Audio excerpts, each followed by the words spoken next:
The information contained in this podcast is an expression of opinion and does not constitute investment advice. This is the Gold Money podcast with Alasdair Macleod, keeping you up to date with expert opinion on precious metals and the markets. Hello, this is Alasdair Macleod, and I'm delighted to have a returning guest, Gerald Celente, who's the publisher of TrendsJournal, which can be found on trendsjournal.com. Gerald will be familiar to our listeners, not least because he has a way with inventing portmanteau words like sheeple and prostitutes, which hardly need explaining. Welcome, Gerald. Oh, great being back, Alasdair. As the title of the Trend Journal suggests, you specialise in tracking and analysing social and political trends. I think that's a fair description, isn't it? It is. Well, can we start then with the United States? Because I see unemployment as a real problem. I don't believe the government statistics. I believe John Williams of Shadow Stats when it comes to inflation, and it looks to me like there is very little hope, almost no hope, of economic recovery getting the government out of its deficit. This must be coming at quite a social and political cost. How do you see the situation in the States, Gerald? Most of the people are dead to what's happening and believe what they're being told.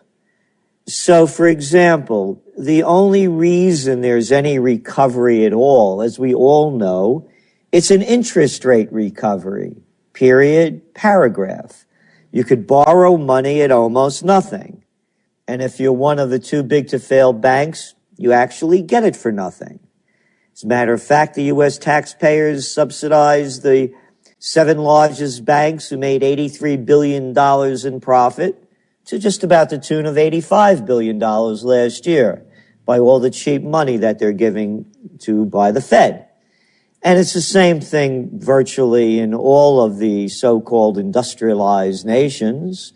You have over there in Europe, you have with the ECB with Mario Draghi, the former head of the Goldman Sachs gang's European division, vice chairman, now head of the European Central Bank, with his ongoing monetary transactions. Here we have QEs, quantitative easing.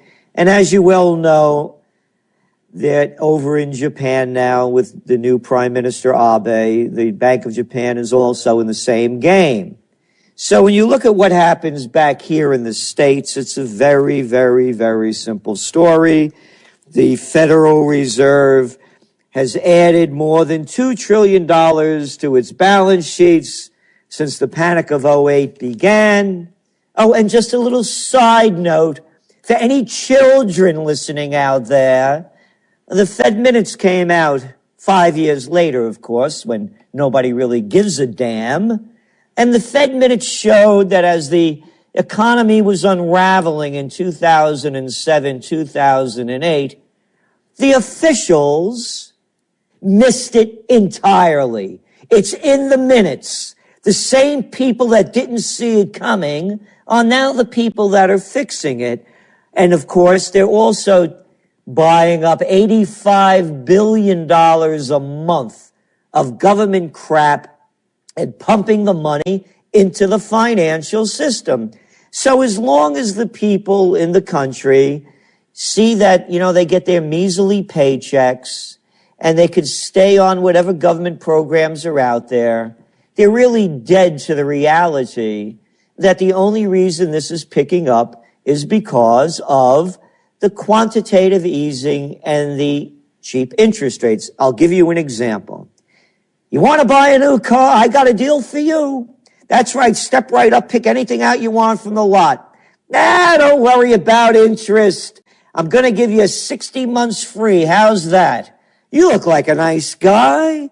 Pay me back when you get the money. They're creating another bubble. Yeah, absolutely. And indeed, what you were saying there just rings so true over here in the United Kingdom as well. I mean, it is exactly the same. QE, zero interest rates. People can continue to draw down on the credit cards. I mean, they're still paying 19% on the credit card, but that's very nice for the banks.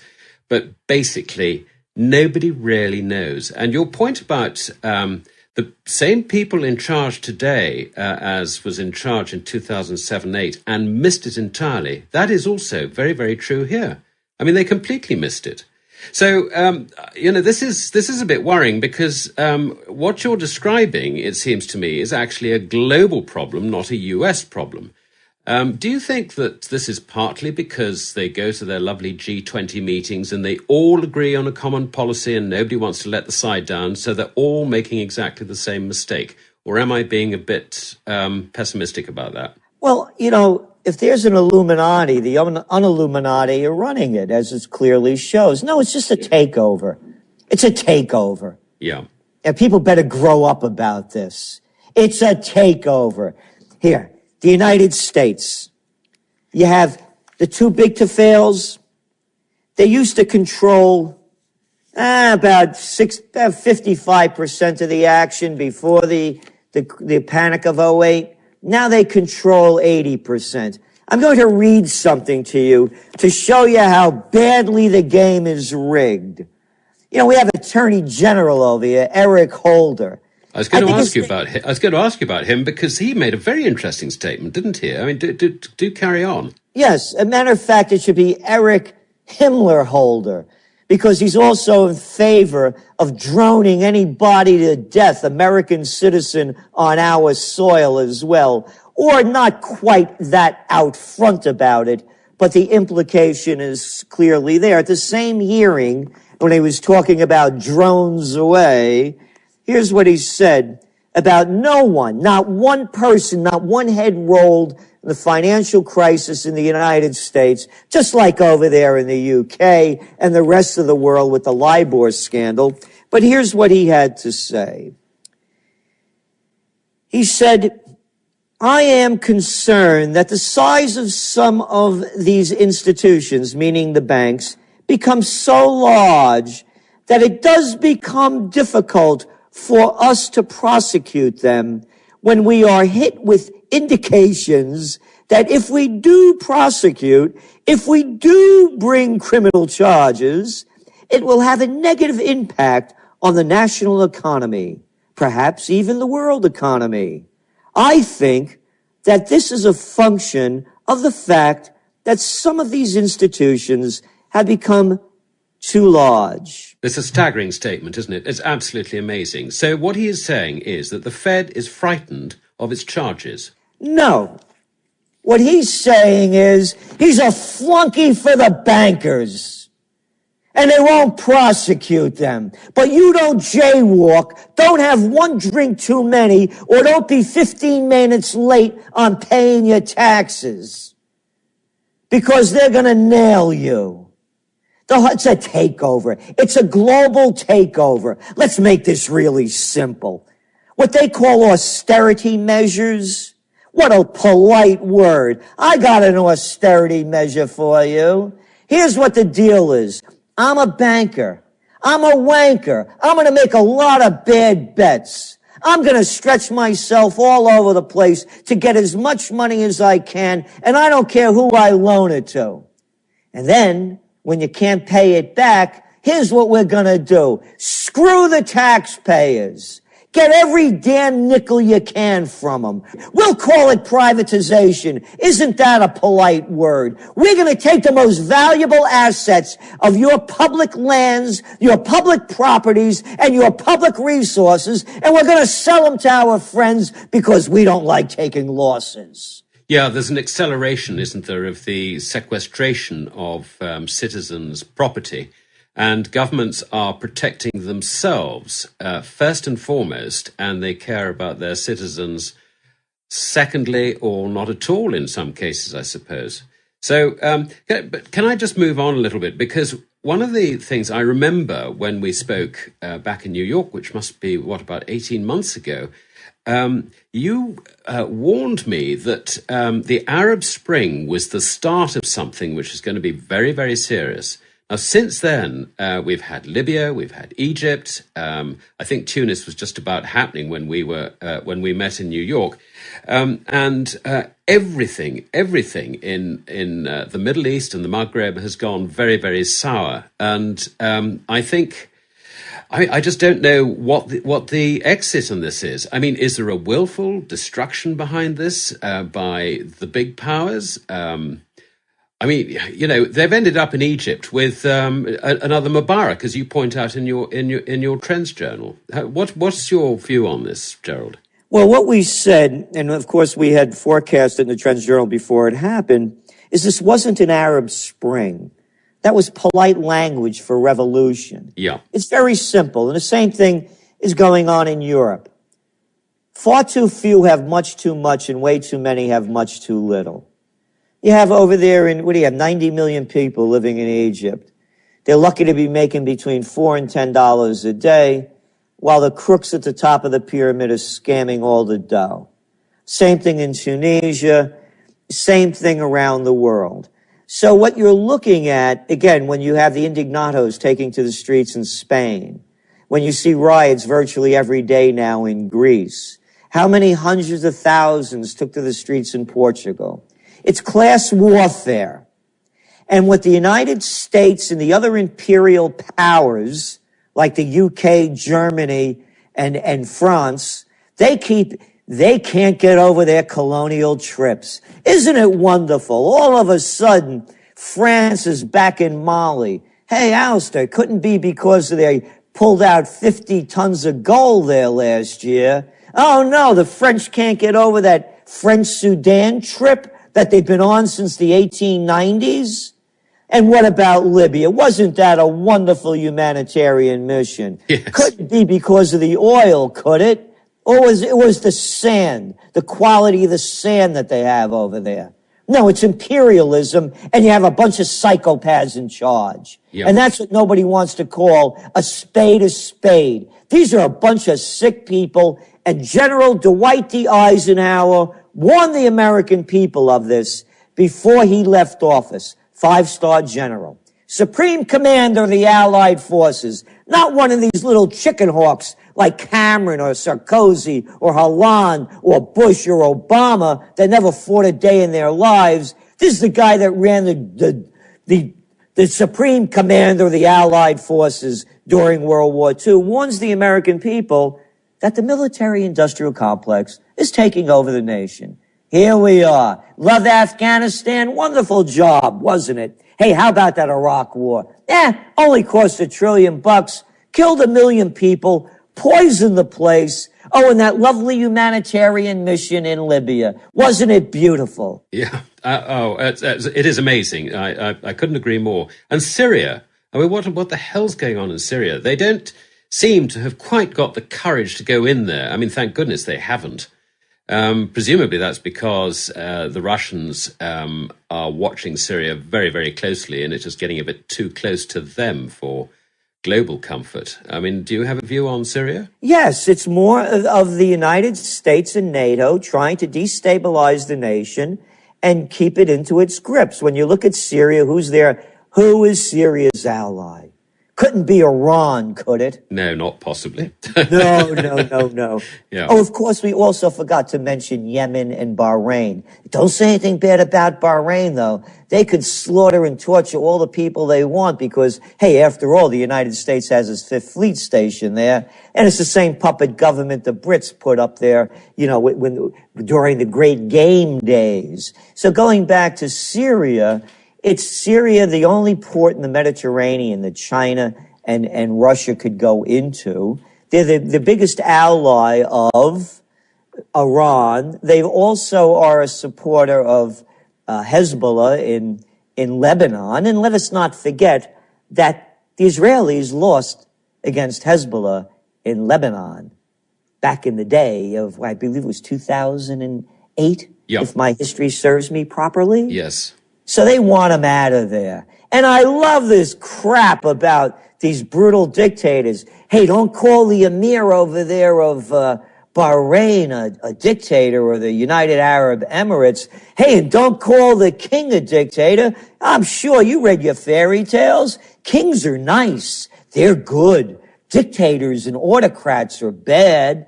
I mean, this is kids' crap. Who's behind putting all the money into Syria? The Arab Little League, Qatar, Saudi Arabia, these brutal dictatorships where there are no freedoms. Oh, indeed. Absolutely. Yeah, and then, I mean, there's so many conflicts. You've now got Japan and China over the Senkaku Islands. I mean, that's just about oil, I think, isn't it? Or is it any more serious than that? I don't know, but you're 100% right about it. And look, I've said this before, I keep saying it, and I'll say it again. History is repeating itself. Crash of 1929. A Great Depression, currency wars, trade wars, world war. The Panic of '08, the Great Depression, there's a depression on. You pointed out about the phony numbers coming out of the United States and the accurate ones from John Williams Shadow Stats.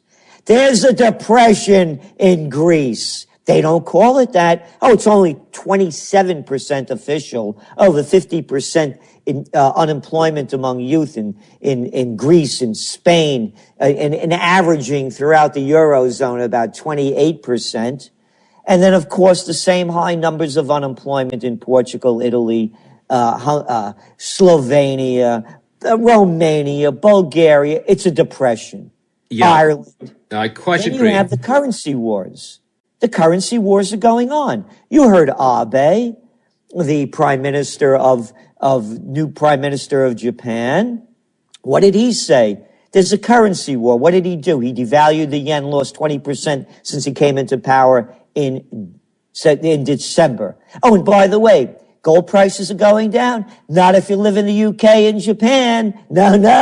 Not as you watch your sterling and your yen go into the toilet, or as we used to say in the Bronx, turlet.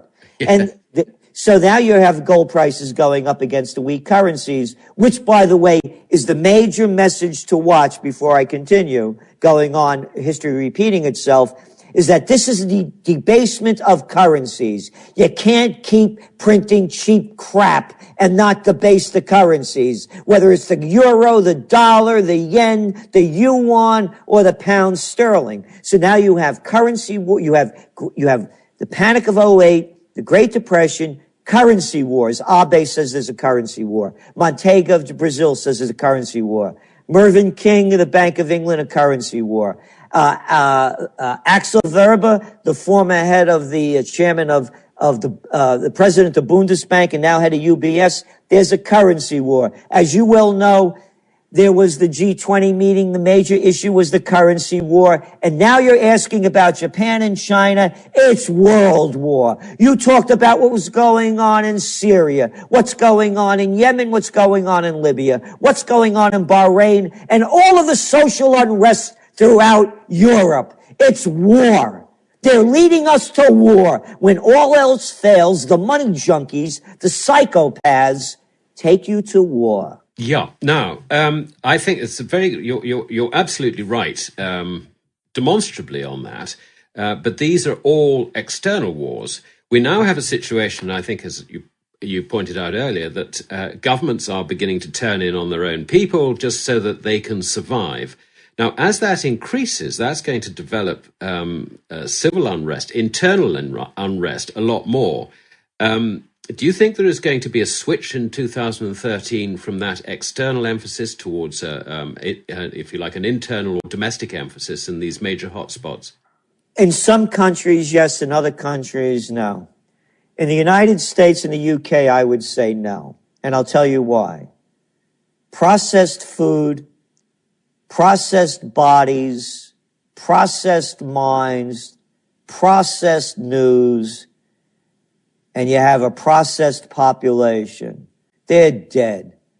The United States, they're taking more prescription drugs and painkillers than anywhere else in the world.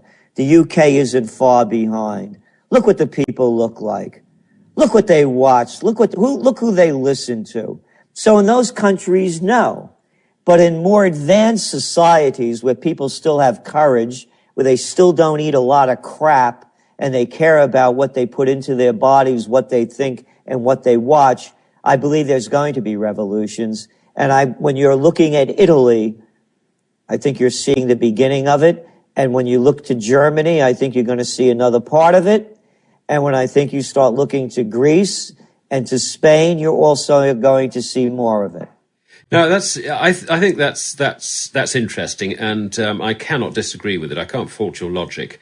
Turning to Italy, I mean, you are of Italian origin, New Yorker. Do you still have close ties with Italy? Do you go there? Do you follow the political scene at all?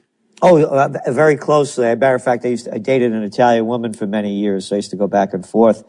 And I love Italy, and and of course, my passion is with Italy. So I've been following it for years. As a matter of fact, I was following Beppe Grillo since about 2002 when he came out walking on his hands to do the State of the Nation address following Berlusconi, and did so because he said the world was upside down, and the only thing that could save it was if God himself came down to earth. But then he warned, this time, don't send a boy to do a man's job. So I never considered him a comedian, as the media does. I considered him as a brilliant satirist. Yeah. And as I look what's going on in Italy, Alasdair, I believe that it is the model for the future. It's not a protest, it's a movement. And that's very different.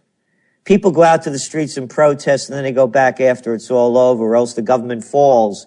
And what replaces it is more of the same, but worse, as we've seen in so many instances, whether it's Tunisia or Egypt, and you just keep going around the world. But this is a real movement. And the keys behind the movement that I'm most intrigued with is this call for direct democracy. I mean, after all, it works pretty well in Switzerland. What is it, about 7 million people? That's correct, yeah. Yeah, food's pretty good, highest standard of living in the world. And everybody has guns, by the way, and they don't blow each other's brains out. They vote on issues. The people vote, not the politicians that are in the pockets of the most powerful and the ones that fill their pockets with the most money. So I think the Beppe Grillo movement, where he wants to also have a referendum on whether or not to stay in the euro, as well as what's going on in Germany with a referendum as well, is starting to be talked about whether or not to stay in the euro, is really the future. The people have to take the government into their own hands, because these are not governments of the people, by the people, for the people. As I mentioned, it's a takeover. It's a takeover in every field. You know, when I was a young boy growing up in the Bronx and Yonkers, there was a quaint little thing they used to have. They had hardware stores. Now all we have is we have Home Depot. We have Lowe's. You don't have them anymore. Back in the old days, we had another quaint little thing. We had pharmacists. Now we have CVS and Walgreens and Rite Aid.